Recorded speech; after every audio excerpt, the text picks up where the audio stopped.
En los videos anteriores aprendimos qué era el patrón block, cómo se utiliza el patrón block en Flutter para gestionar el estado. Implementamos desde cero las librerías block y Flutter block y realizamos un ejemplo para aprender a utilizarlas detalladamente. En este video te enseñaré cómo se debe estructurar un block cuando se vuelve complejo y también cómo es la arquitectura por capas con el patrón block. Y realizaremos un ejemplo siguiendo esta arquitectura, el cual será agregarle a la aplicación que desarrollamos en los videos anteriores la funcionalidad de cambiar el tema y que la opción elegida por el usuario persista sin importar que la aplicación se cierre. Además, como te dije en el video anterior, eventualmente las librerías tendrían cambios y haría un nuevo video explicándolos. Así que también te voy a explicar qué es lo nuevo en Flutter Block 0.21, Block 0.15 e Equatable 0.4. Para iniciar este video necesitaremos el proyecto que teníamos en el video anterior. Si no lo tienes, lo podrás encontrar en el repositorio de la descripción en la carpeta con nombre Part3. Y el proyecto con el código que deberás tener cuando termines este video lo encontrarás en la carpeta con nombre Part4. Entonces abriremos el proyecto en nuestro editor de código favorito. En mi caso lo haré en Visual Studio Code. Vamos a empezar actualizando las dependencias. Te explicaré los nuevos cambios y migraremos nuestro proyecto para que haga el mejor uso de las nuevas versiones. Posteriormente pasaremos al punto más interesante del video. Entonces abriremos el archivo pubspec. Empezaremos actualizando Equatable de la versión 0.2.6 a la versión 0.4.0. Los cambios que se realizaron son que ahora se hará cumplir la inmutabilidad y que el método toString ahora retornará el tipo en ejecución. Para entender estos cambios, vamos a abrir el archivo stopwatch_block. Si recuerdas, Equatable se utiliza para sobreescribir el operador de igualdad y el hashcode simplemente extendiendo a la clase Equatable y pasando al constructor super un arreglo con todas las propiedades.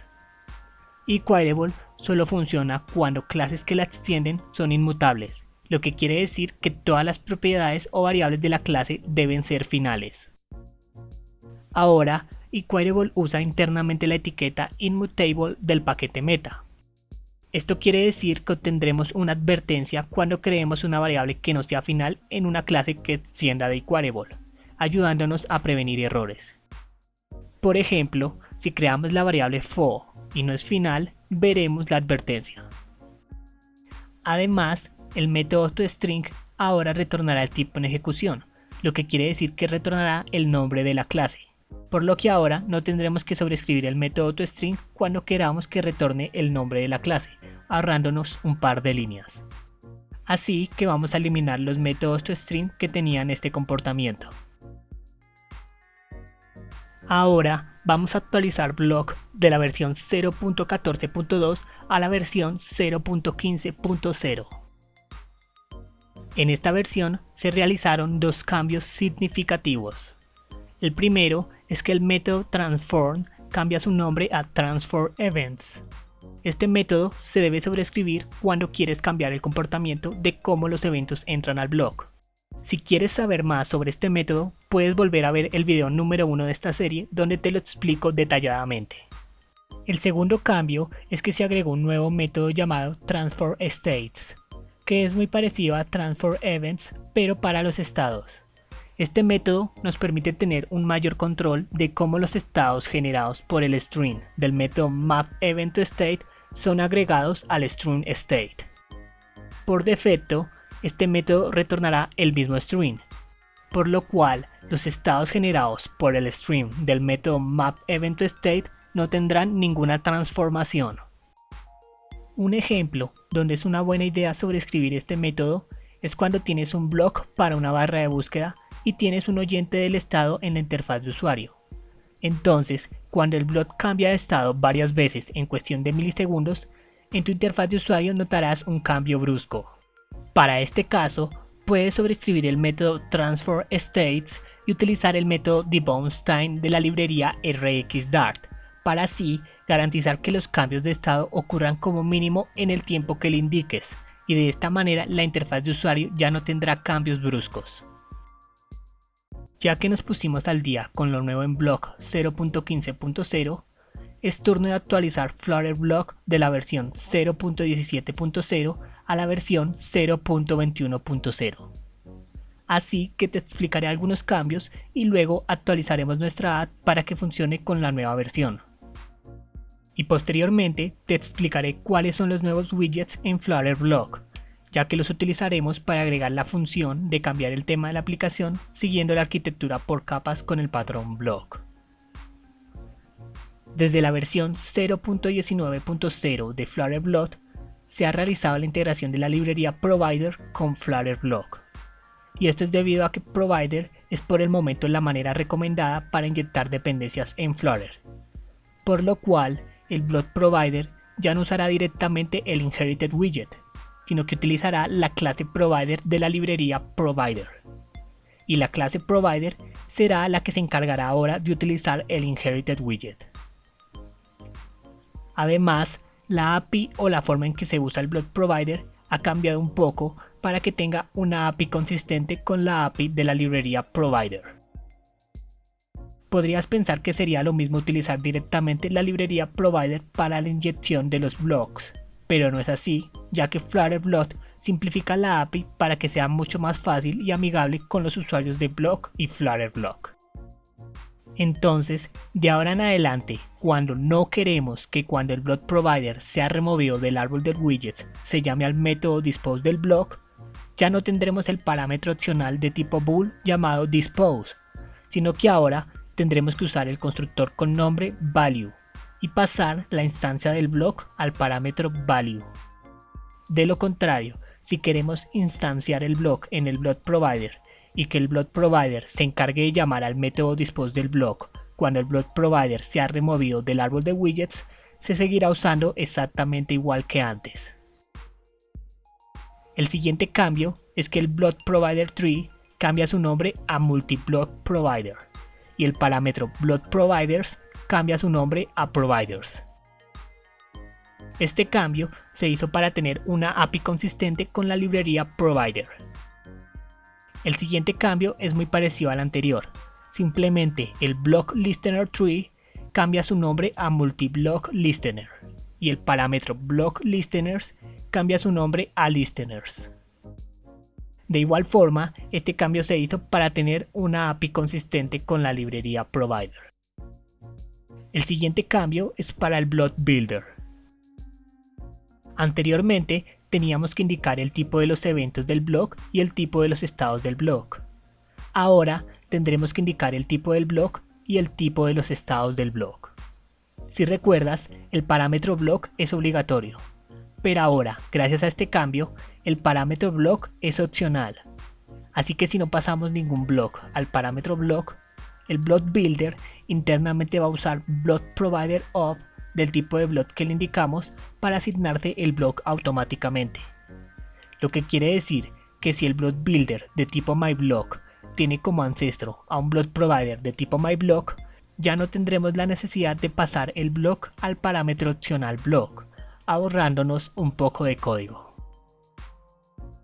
El siguiente cambio es exactamente el mismo pero aplicado al Block Listener. Entonces, al Block Listener, al cual le teníamos que asignar el tipo de los eventos del block y el tipo de los estados del block, ahora debemos asignarle el tipo del block y el tipo de los estados del block. Y el parámetro block pasa a ser opcional, y en caso de que no lo asignemos, internamente usará Block Provider of del tipo que le indicamos para asignar el block automáticamente. Lo que quiere decir que si el Block Listener de tipo MyBlock tiene como un ancestro a un Block Provider de tipo MyBlock, ya no tendremos la necesidad de pasar el block al parámetro opcional block. Además, también se le agregó el parámetro opcional condition, que funciona exactamente igual que el parámetro condition del Block Builder. Lo que quiere decir que deberemos retornar una función que recibe como parámetro el estado anterior y el estado actual del block, y esta función debe retornar true si quiere que se llame el método listener y false si no quiere. Ya que hemos visto todos los cambios, vamos a arreglar los errores que se han generado en nuestra aplicación. Empezaremos abriendo la ventana de problemas y dando clic en el primer error que se encuentra en el archivo Home Screen.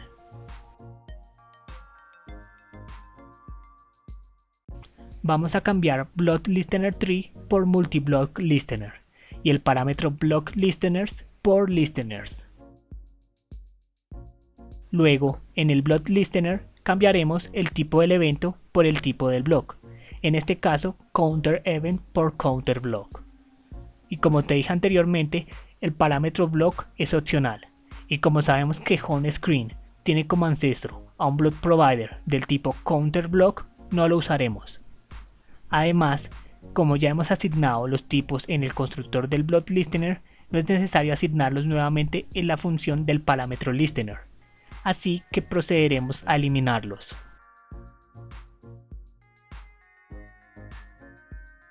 Luego vamos a hacer lo mismo para el Block Listener del Stopwatch Block.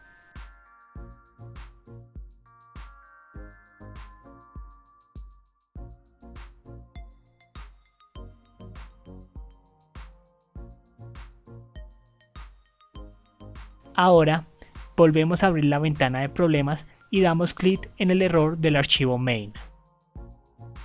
Y procederemos a cambiar el Block Provider Tree por Multi-Block Provider y el parámetro Block Providers por Provider.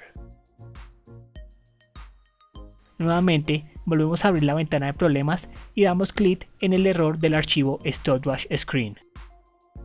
Y como podemos ver, el error es del Block Listener.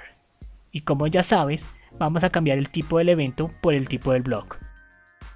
Eliminar el parámetro opcional, ya que sabemos que tiene como ancestro a un block provider del tipo Stopwatch Block, y eliminamos los tipos de la función Listener, ya que no son necesarios porque los indicamos en el constructor del block Listener. Y listo, ya hemos eliminado todos los errores de nuestra app. Pero ahora vamos a cambiar un poco todos los block builders que utilizamos para que hagan uso óptimo de las mejoras añadidas en esta versión de Flutter Block. Entonces, la idea va a ser asignar los tipos correctos al constructor de cada block builder, eliminar el parámetro block si ese widget tiene como ancestro a un block provider del tipo del block, y eliminar los tipos de las funciones condition y builder, ya que no son necesarios. Empezaremos con los block builders del Stopwatch Screen.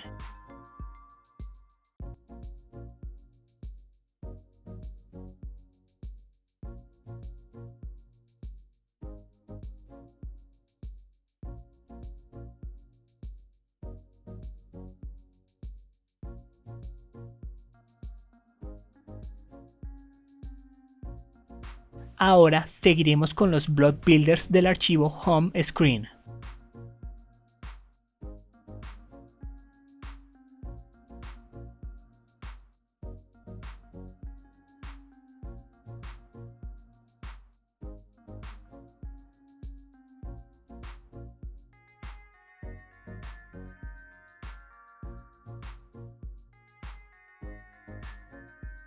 Luego vamos a cambiar el block builder del archivo Counter Screen.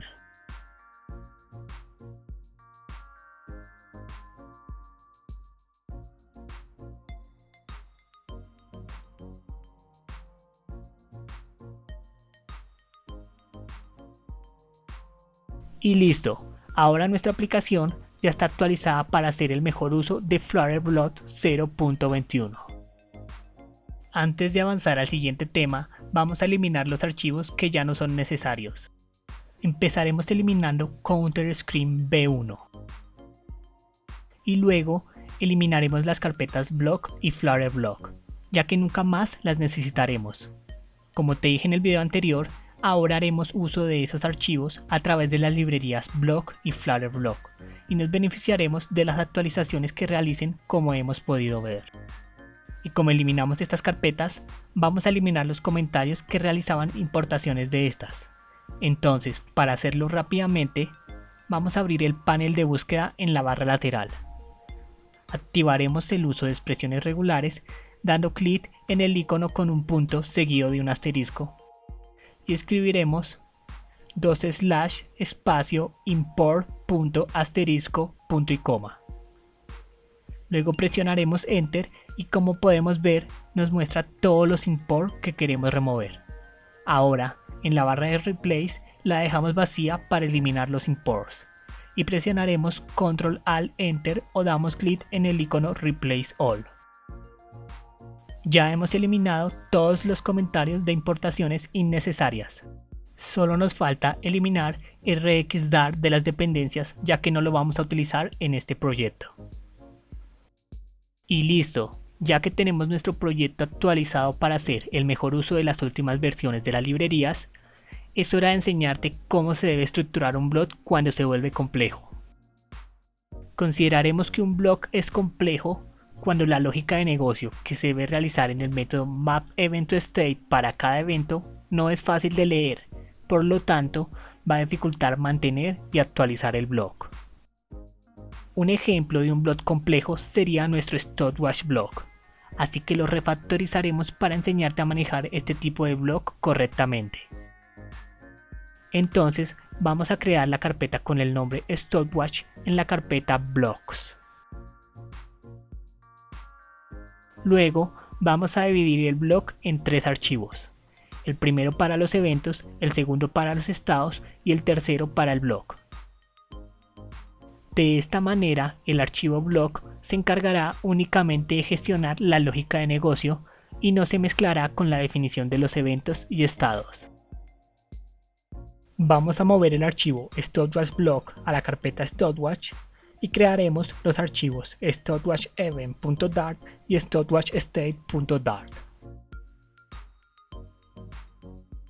Luego vamos a mover los eventos del archivo stopwatch_blog al archivo stopwatch_event.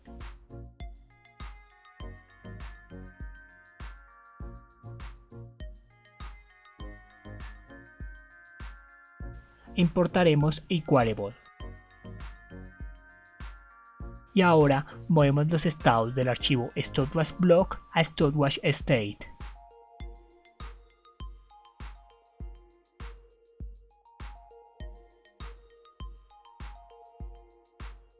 Importaremos meta e eQueryable.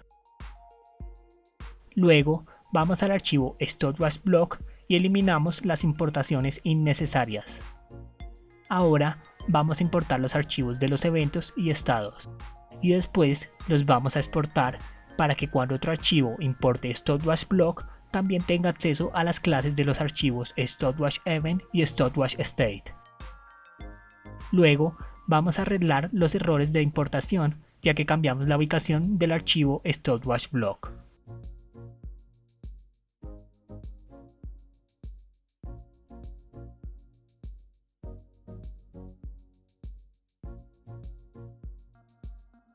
Guardamos cambios y cerramos todos los archivos.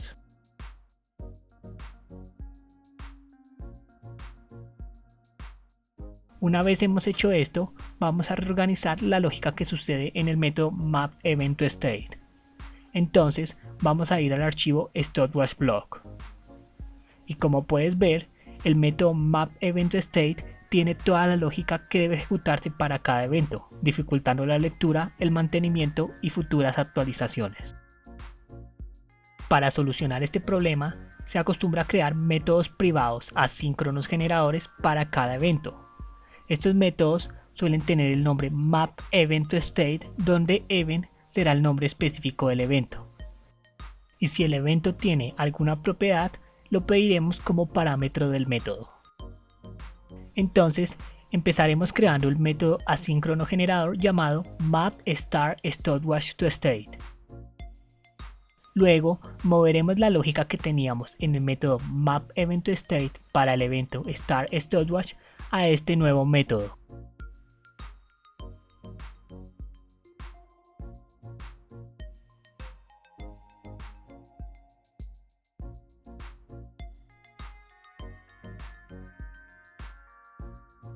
Y llamaremos a este método pero con la keyword el asterisco conocido como el_each.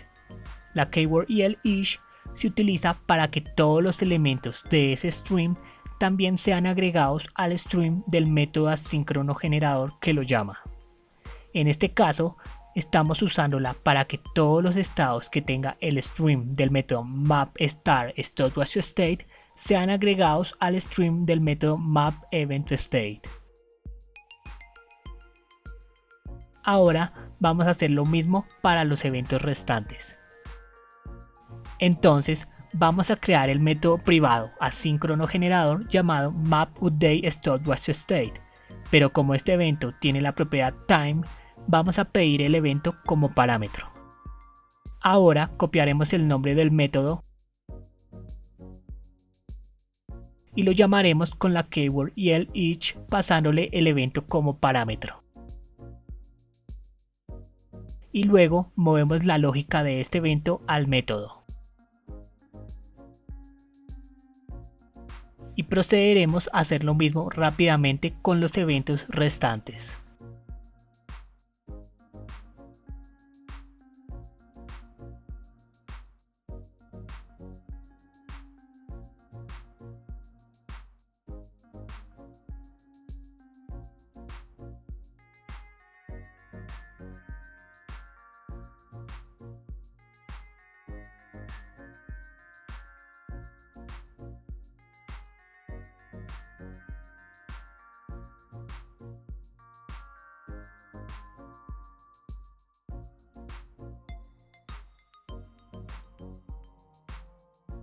Como puedes ver, ahora el método map_event_state es muy simple y nos indica que cada evento que recibe será gestionado por un método específicamente creado para manejar ese evento.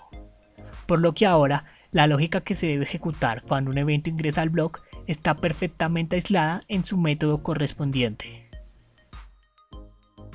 Resumiendo, cuando un blog se vuelve complejo, lo que debemos hacer es crear una carpeta con el nombre del blog.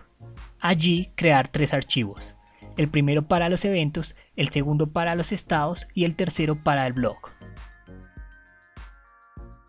Luego deberemos importar y exportar los eventos y estados. Y finalmente vamos a dividir la lógica de cada evento en diferentes métodos. Además, si llegaras a tener que crear clases auxiliares específicas para ese blog, puedes crearlas dentro de la carpeta del blog. Y listo, con este ejemplo ya sabes cómo debes estructurar un blog cuando se vuelve complejo. Así que ahora vamos a ver cómo es la arquitectura por capas con el patrón blog para luego proceder a usarla para agregar la nueva funcionalidad a nuestra aplicación. La librería blog nos recomienda organizar nuestra aplicación en 3 capas: la capa de presentación, la capa de lógica de negocio y la capa de datos. La capa de datos es donde residen los datos y es la encargada de acceder a los mismos. Está formada por uno o más proveedores de datos que reciben solicitudes de almacenamiento o recuperación de la información desde la capa de lógica de negocio. En esta capa normalmente se utiliza el patrón repositorio, por lo cual crearemos uno o más repositorios que implementan la interfaz o interfaces definidas en la capa de lógica de negocio.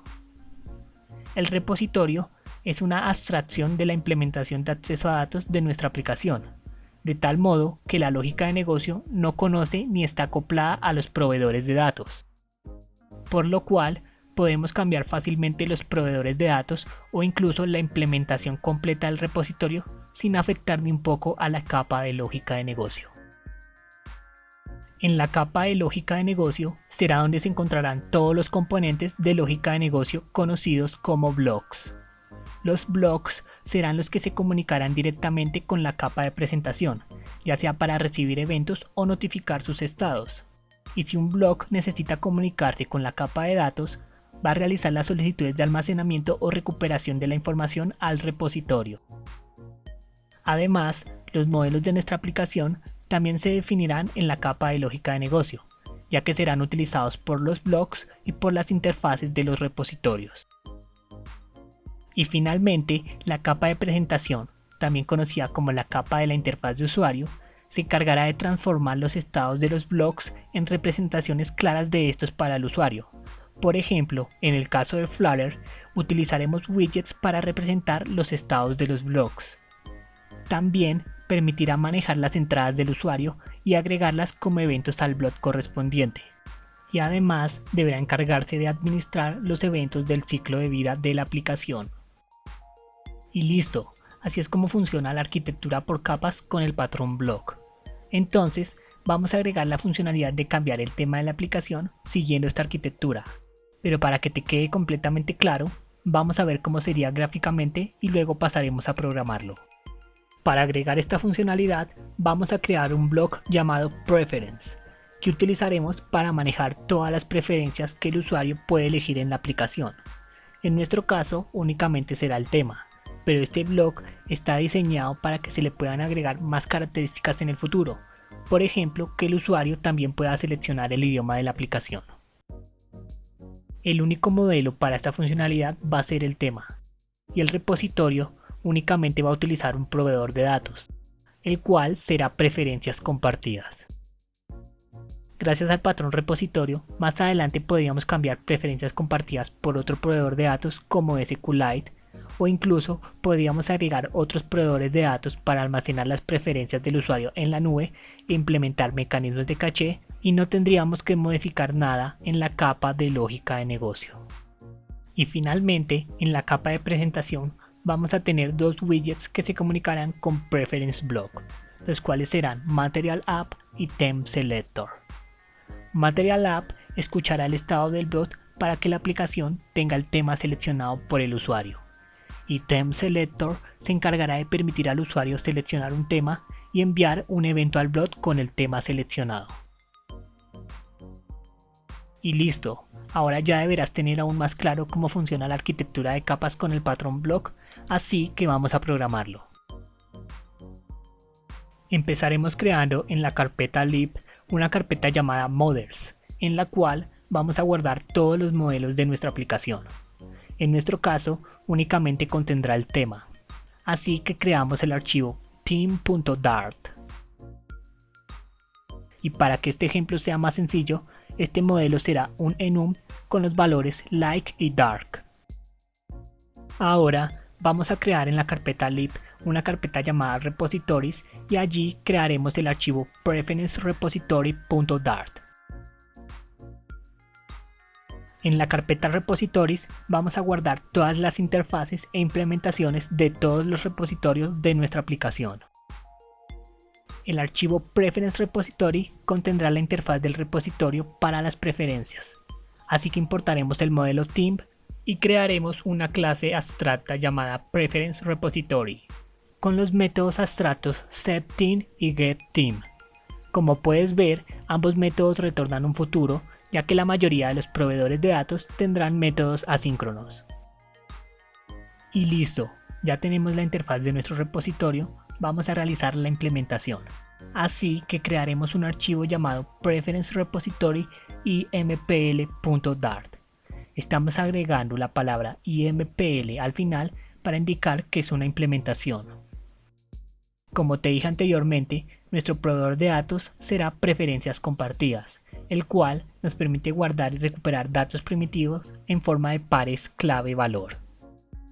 Entonces, vamos a agregar a nuestras dependencias la versión 0.5.3+4 de la librería Cherry Preference. Volveremos al archivo de la implementación del repositorio e importaremos la librería Cherry Preference y los archivos Preference Repository y Theme. Ahora crearemos la clase Preference Repository impl y usamos la keyword implements para indicar que va a implementar una interfaz. En este caso, implementará la interfaz Preference Repository. Como puedes ver, el editor nos notifica errores, y esto es debido a que no estamos implementando los métodos que define la interfaz Preference Repository. Antes de implementarlos, vamos a crear la variable privada estática constante de tipo string llamada ThemeIndexKey, a la que le asignaremos el texto ThemeIndex. Y ahora vamos a implementar el método setTheme. Como puedes ver, estamos usando la keyword async para indicar que este método es asíncrono y que nos permita utilizar la keyword await para esperar que los futuros se resuelvan. Cuando vayamos a utilizar Shared Preference, primero tenemos que obtener una instancia del tipo Shared Preference. Para ello, estamos utilizando el método estático getInstance que retorna un futuro del tipo sharePreference y la estamos guardando en la variable prefs. Como te dije anteriormente, sharePreference nos permite guardar y recuperar datos utilizando pares clave-valor. Los valores de un enum tienen una propiedad llamada index que indica la posición de ese valor en el enum. Nosotros utilizaremos la variable TeamIndexKey como la clave para usar en sharePreference y el index del tema seleccionado por el usuario para usarlo como el valor. Entonces llamaremos al método setIn que retorna un futuro void y le pasaremos como primer parámetro la clave y como segundo parámetro el valor. Y listo, ya tenemos la implementación del método setTeam. Ahora vamos a implementar el método getTeam. De igual forma obtendremos una instancia de sharePreference y para obtener el index del tema seleccionado por el usuario vamos a llamar al método getIn pasándole como parámetro la clave. Y si el index no es null, vamos a retornar el tema que corresponde a ese index en el enum. Y si es null, vamos a retornar null. El index será null si no se ha almacenado antes algún valor para esa clave, que es lo que ocurrirá la primera vez que se llame a este método. Así que en el blog manejaremos este caso.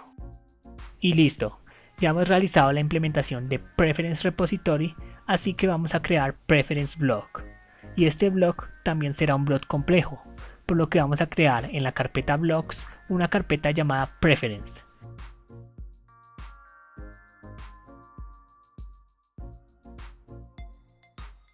Y allí los archivos preferenceEvent.dart, preferencestate.dart y preferenceblock.dart. Empezaremos definiendo los eventos y para ello seguiremos los pasos que vimos en la parte 2 de esta serie. Pero en el futuro ya deberías poder hacerlo sin necesidad de hacer esto. Entonces haremos una lista con los eventos, los cuales serán loadPreference y updateTeam. LoadPreference lo utilizaremos cuando la aplicación inicie para que cargue las preferencias, en nuestro caso únicamente el tema, para que así cuando se muestre el primer widget ya esté cargado con el tema seleccionado por el usuario. Y updateTeam se utilizará para actualizar el tema de la aplicación. Y ahora nos haremos la pregunta, ¿hay algún evento que necesita pasar algún dato al blog? Y como podemos notar, el evento updateTeam tendrá que pasar el tema al blog, por lo cual cada evento será una clase. Entonces importaremos eQueryable y el modelo team. Y luego crearemos la clase abstracta llamada PreferenceEvent que extenderá de eQueryable y nos permitirá pasarle opcionalmente un arreglo con las propiedades que queremos que eQueryable utilice para sobreescribir el operador de igualdad y el hashcode. Ahora crearemos la clase loadPreference que extenderá de PreferenceEvent. Y luego la clase updateTeam que extenderá de PreferenceEvent y tendrá la variable final de tipo team llamada team. Y para sobreescribir correctamente el operador de igualdad y el hashcode, pasará al constructor super un arreglo con la variable team. Y sobreescribimos el método toString para que muestre el nombre de la clase y el tema. Y listo, ya hemos definido los eventos, vamos a definir los estados. Como sabes, los estados se pueden definir de tres maneras diferentes como vimos en la parte 2 de esta serie. Para este caso optaremos por la opción en que cada estado es una clase. Y esto es porque vamos a tener dos estados, uno llamado PreferenceNotLoaded, el cual no tendrá ninguna propiedad y será el estado inicial del blog, ya que en ese momento no se sabe cuál es el tema seleccionado por el usuario. Y otro llamado PreferenceLoaded que tendrá el tema seleccionado por el usuario. Ya que sabemos cómo vamos a definir los estados, vamos a hacerlo. Empezaremos importando las librerías Meta e eQueryable y el modelo Team. Y luego crearemos la clase abstracta llamada PreferenceState que extenderá DateVariable y nos permitirá pasarle opcionalmente un arreglo con las propiedades que queremos que DateVariable utilice para sobreescribir el operador de igualdad y el hashcode. Ahora creamos la clase PreferenceNotLoaded que extiende de la clase PreferenceState. Y luego creamos la clase PreferenceLoaded que extiende de la clase PreferenceState y tiene la propiedad final de tipo teen llamada teen y la pasamos en un arreglo al constructor super y sobreescribimos el método toString para que muestre el nombre de la clase y el tema. Y listo, ya hemos definido los eventos y estados, es hora de crear el blog. Empezaremos importando las librerías meta, blog y los archivos de la interfaz del repositorio, el modelo teen y los eventos y estados. Y luego exportaremos los eventos y estados para que sean accesibles para cualquier archivo que importe el archivo PreferenceBlock. Ahora vamos a crear la clase PreferenceBlock que extiende de la clase block y los eventos son del tipo PreferenceEvent y los estados del tipo PreferenceState. Luego vamos a crear una variable final privada de tipo PreferenceRepository llamada PreferenceRepository. Y en el constructor pedimos una variable del tipo PreferenceRepository opcional pero con la etiqueta required y en la lista de inicializadores nos aseguramos que no sea null y la asignamos a la variable privada. Hacemos esto porque queremos asignar el repositorio con un parámetro con nombre y también queremos que el repositorio sea privado. Como puedes notar, estamos solicitando una clase del tipo PreferenceRepository y como esta es la interfaz que definimos, significa que cuando instanciemos el blog podemos pasarle cualquier clase que implemente PreferenceRepository, que en nuestro caso va a ser PreferenceRepository y MPL.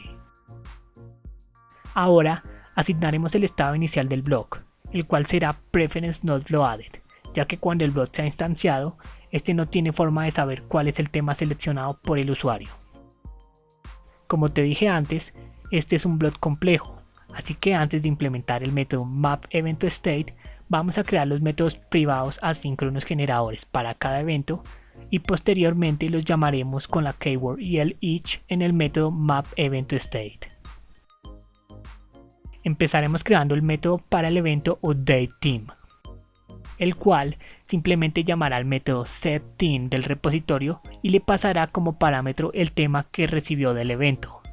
Y luego agregará al string con la keyword YEL un estado del tipo PreferenceLoaded con el tema que recibió en el evento.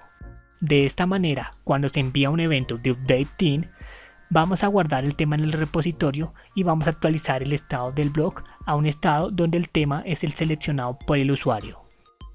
Ahora vamos a crear el método para el evento LoadPreference. Este evento será enviado al blog cuando la aplicación inicie para que así se pueda recuperar el tema seleccionado por el usuario. Entonces, primero se obtendrá el tema llamando al método getTeam del repositorio.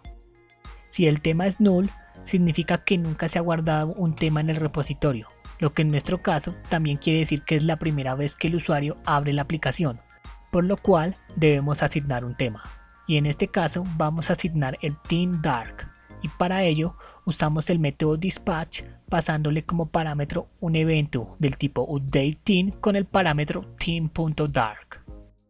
Y en caso de que el tema no sea null, significa que ya había guardado un tema en el repositorio, por lo cual agregaremos al string un estado del tipo PreferenceLoaded pasándole al parámetro team el tema que recuperamos del repositorio. Y así, siempre que la aplicación inicie y enviemos un evento de LoadPreference al blog, podremos actualizar correctamente el estado del blog con el tema que está almacenado en el repositorio o con el tema que queremos que tenga la aplicación la primera vez que se ejecuta. Y ya que hemos creado los métodos para cada evento, es hora de llamarlos con la keyword y el each cuando corresponde en el método mapEventState. Y listo, ya hemos terminado nuestro preference block y como puedes ver quedó con un código muy limpio y organizado, por lo que es bastante fácil realizar las actualizaciones en el futuro, por ejemplo si deseas agregarle la funcionalidad de cambiar el idioma de la aplicación. Entonces es la hora de conectar los widgets con el blog. Pero antes, quiero explicarte la idea general de lo que vamos a hacer. Como sabes, las aplicaciones móviles, siempre que no están en memoria, se demoran un poco en cargar, que suele ser 1 o 2 segundos. Mientras está cargando, se muestra lo que se conoce como Launch Screen o Splash Screen. En Flutter, por defecto muestra una pantalla de color blanco. Esta pantalla puede ser editada, pero es necesario hacerlo nativamente, así que en la descripción te dejaré el link a un tutorial para que puedas hacerlo. Cuando la aplicación ha cargado a la memoria del teléfono, se procederá a llamar al método main, y el launch screen se seguirá mostrando hasta que se llame al método runApp, al cual se le deberá pasar un widget y este será el primer widget que mostrará la aplicación, reemplazando el launch screen. Con esto en mente, ya te deberías dar una idea a lo que quiero llegar. Queremos que cuando se inicie la app se muestre la aplicación con el tema que el usuario ha seleccionado previamente. Pero como el estado del Preference Block al inicial es Preference Not Loaded, no hay forma de que el primer widget que mostremos pueda mostrar el tema correcto inmediatamente. Para solucionar este problema he optado por la siguiente solución. Primero, vamos a instanciar el repositorio y el blog. Segundo, vamos a crear un oyente que escuchará el estado del blog, pero este oyente se creará con el método firstWord, el cual dejará de escuchar cuando se cumpla la condición que la citemos y retornará un futuro con el estado actual del blog. En nuestro caso, la condición será que el estado del blog sea Preference Loaded. Y luego utilizaremos el método then para que cuando el futuro se complete se llame al método runApp, al cual le pasaremos el widget app que recibirá las instancias del repositorio y del blog. De esta manera, el primer widget que se mostrará podrá acceder al tema inmediatamente, ya que el estado del blog es Preference Loaded. Pero entonces, para que el blog pueda cambiar su estado de Preference Not Loaded a Preference Loaded, debemos enviar el evento de Load Preference al blog. Y listo, esta es la mejor manera de afrontar este problema, ya que el tiempo que se demora el blog en cargar las preferencias es de unos pocos milisegundos. Y mientras las preferencias se están cargando, se estará mostrando el launch screen nativo, el cual puedes editar fácilmente siguiendo el tutorial que te dejo en la descripción del video. Pero como bonus, en este video también editaremos el launch screen de Android. Además, esta solución es la misma que recomiendo que utilices para aplicaciones que tienen autenticación, en las cuales deseas mostrar la pantalla de autenticación si el usuario no se ha autenticado y la pantalla principal si el usuario ya se ha autenticado, ya que el método para saber si el usuario está autenticado o no normalmente se ejecuta en unos pocos milisegundos, como sucede en el método para cargar las preferencias, por lo que mostrar otra pantalla aparte del launch screen nativo mientras se verifica si el usuario está autenticado no sería una buena experiencia para el usuario. Y listo, ya que tenemos una idea clara de lo que haremos, vamos a seguir programando. Primero, tenemos que crear una forma de mapear cada valor del enum team a un objeto team_data que es el que utiliza el widget MaterialApp para manejar el tema de la aplicación. Para ello, vamos a crear un map. Entonces, en la carpeta lib creamos el archivo teamsdata.dart.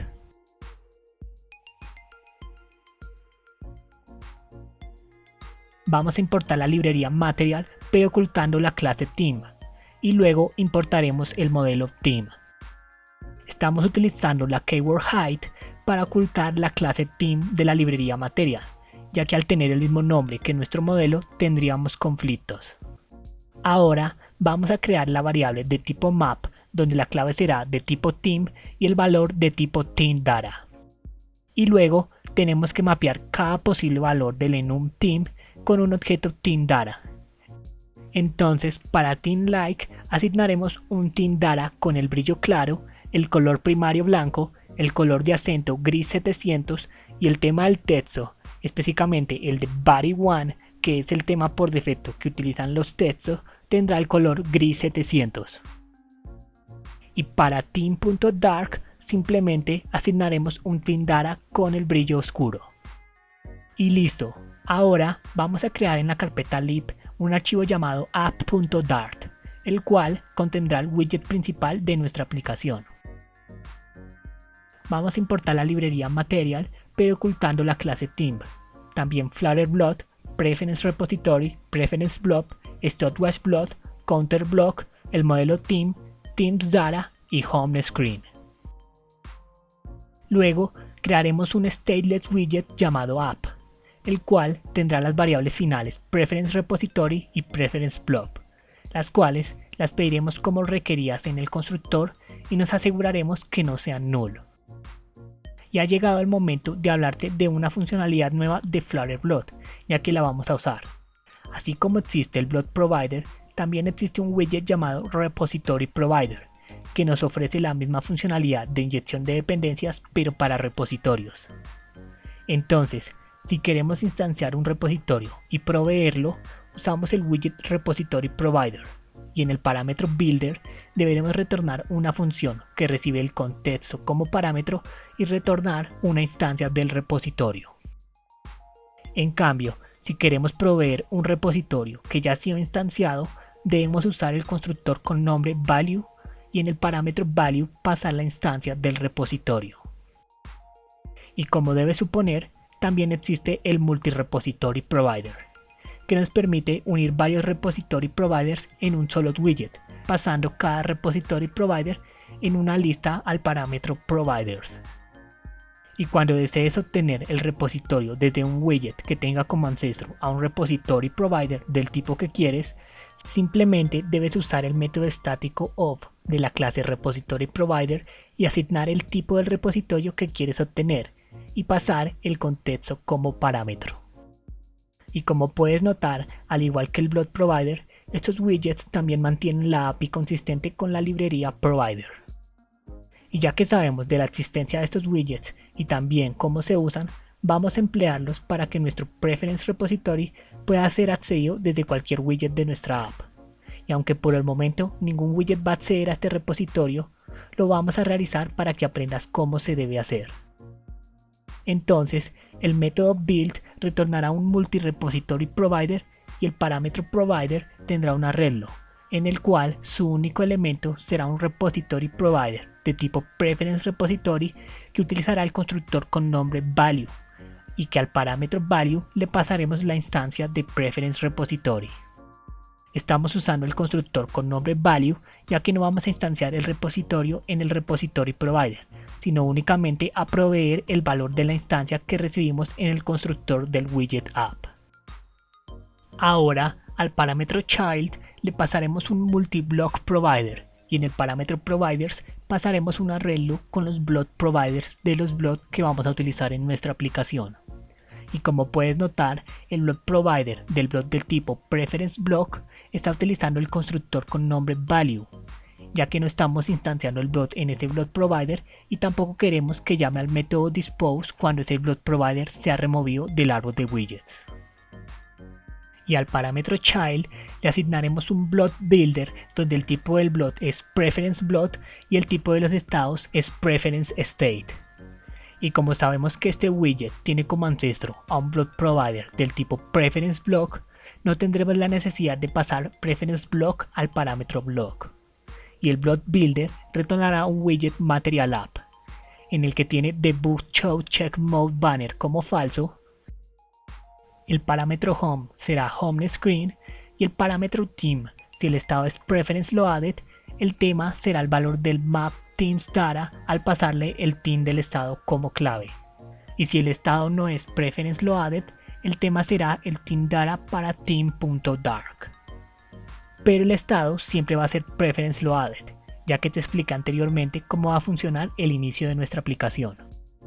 Y exactamente este block builder es el que se encargará de reconstruir la app con el tema seleccionado cuando cambie el estado de preference block. Ahora vamos a ir al archivo main y vamos a eliminar todos los imports e importar la librería material, la librería block y los archivos preference repository y mpl, preference blob, myblockdelegate y app. Entonces vamos a hacer lo que te comenté anteriormente. Así que eliminamos el método runApp y creamos una instancia de preference repository y mpl, el cual es la implementación de la interfaz preference repository, y luego creamos una instancia de preference block y al parámetro preference repository le pasamos la instancia de preference repository y mpl. Ahora vamos a crear el oyente del estado del blog de preferencias que dejará de escuchar y retornará a un futuro cuando el estado sea preference loaded. Y una vez el futuro se resuelva, vamos a llamar al método runUp pasándole como parámetro el widget app, y a ese widget le pasaremos como parámetro las instancias de preference repository y preference block. Y finalmente llamaremos al método dispatch de preference block para agregar un evento de load preference. Y listo, la lógica para que el primer widget de nuestra app tenga el tema seleccionado por el usuario ya está completa. Ahora vamos a arreglar el color de los widget chips de home screen, ya que el tema like no se vería bien. Entonces vamos al archivo home screen y creamos una variable final llamada chip color shade, la cual si el brillo del tema es like será 300 y si no será 800. Este será el tono del material color que estamos utilizando en los widget chips. Así que vamos a cambiarlos.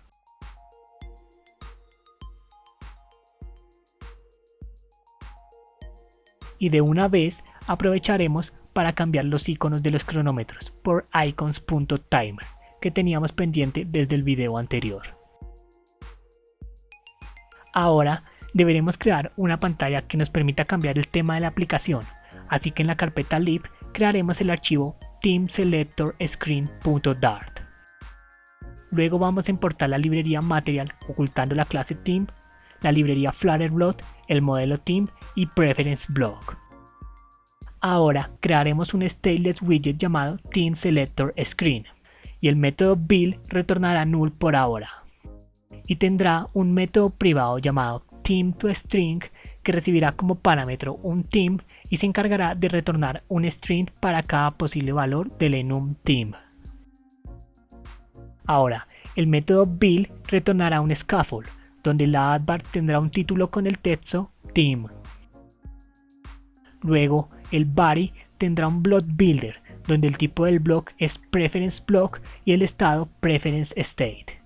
Y como sabemos que este widget tiene como ancestro un block provider del tipo preference block, no hay necesidad de utilizar el parámetro block.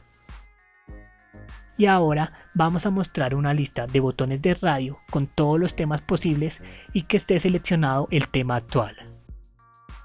Entonces, en el parámetro builder, si el estado es preference loaded, retornaremos un thisView con el constructor builder. Y el parámetro itemCount será la longitud de los valores del enum. Y en el parámetro itemBuilder deberemos retornar una función que recibe como parámetro el contexto y el index y debe retornar un widget. Nosotros retornaremos un RadioListStyle del tipo theme, el cual en el parámetro onChain, el cual es llamado cuando presionemos el RadioListStyle, deberemos retornar una función que recibe el tema de ese RadioListStyle como parámetro. En nuestro caso, utilizaremos BlockProviderOf del tipo preferenceBlock para obtener el block y usando el método dispatch agregaremos un evento de updateTheme pasándole el theme como parámetro. De esta manera, cada vez que se seleccione un RadioListStyle, se agregará un evento al block para que actualice el tema con el theme de ese RadioListStyle. En el parámetro value vamos a asignarle el valor del enum theme que corresponde al index. En GroupValue, que se utiliza para indicar si el RadioListStyle está seleccionado, pasaremos el tema del estado. De esta forma, cuando un RadioListStyle tenga el mismo valor que el estado, se marcará como seleccionado. Y finalmente, en el parámetro title, retornaremos un text que mostrará la representación en string del tema que hemos creado antes en el método ThemeToString. Y listo. Con esto ya tenemos un widget capaz de actualizar y mostrar el tema de la aplicación. Entonces, vamos a hacer que este widget sea accesible desde la advar de home screen. Vamos al archivo home screen e importamos themeSelectorScreen. Luego, en la advar, al parámetro actions, le pasamos un arreglo que tiene un icon button, con el icon palette, y en el parámetro onPreset llamaremos al método pushScreen pasándole el context y el widget themeSelectorScreen. Y listo, hemos terminado, pero antes de probar nuestra aplicación, vamos a cambiar el launch screen nativo de Android como te dije anteriormente. Así que vamos a la carpeta Android, App, src, main, res, drawable y abrimos el archivo launchbackground.xml. Este archivo es el que se mostrará en Launch Screen. Para editar el color del fondo, vamos a eliminar el primer ítem y reemplazarlo por un ítem que tiene un shape, el cual tiene un solid con la propiedad color. Allí podemos poner el color en hexadecimal que queramos para el fondo. En mi caso he elegido un color gris. Y para agregar una imagen al centro, deberemos agregar un ítem que contenga un bitmap con la propiedad Gravity Center. Y en la propiedad src deberemos agregar una imagen que se encuentre en los diferentes tipos de resolución en las carpetas Mi Map. En este caso, para simplificar el proceso, he decidido utilizar la imagen del launcher que ya se encuentra en estas carpetas por defecto. Pero si tú quieres agregar tu propia imagen, debes generarlas en las diferentes resoluciones y agregarlas a las carpetas correspondientes, y luego hacer referencia a ella en la propiedad src. Si quieres saber más, puedes revisar el tutorial que te dejo en la descripción. Y ahora que hemos cambiado el Launch Screen, podemos probar la aplicación. Y como puedes ver, el Launch Screen ya no es una pantalla blanca, sino tiene un fondo gris y el logo de Flutter. Además, podemos cambiar de temas. Y cuando cerramos la aplicación y la volvemos a abrir, el primer widget que se muestra tiene el tema seleccionado. Y listo, ya has aprendido exitosamente a utilizar la arquitectura por capas con el patrón block y también cómo se debe estructurar un block complejo. Espero te haya sido de ayuda este video y si tienes alguna duda puedes dejarla en un comentario y con gusto te la resolveré. Además, acabo de reorganizar todos los archivos de la capa de presentación para que puedas ver cómo debería ser la estructura de carpetas en una aplicación más compleja. Así que te invito a que visites la carpeta con nombre Part4 del repositorio de este proyecto para que lo puedas analizar detalladamente. Y si en el futuro las librerías llegan a realizar algún cambio significativo, podrás encontrar un nuevo video explicándolos. Nos veremos en la siguiente parte del curso en donde desarrollaremos Fireblot, la cual es una aplicación que utiliza el patrón block en combinación con Firebase Authentication, Firestore y Cloud Storage. Por favor, deja un comentario donde me digas qué quieres aprender en un próximo video y no olvides compartir, darle me gusta y suscribirte.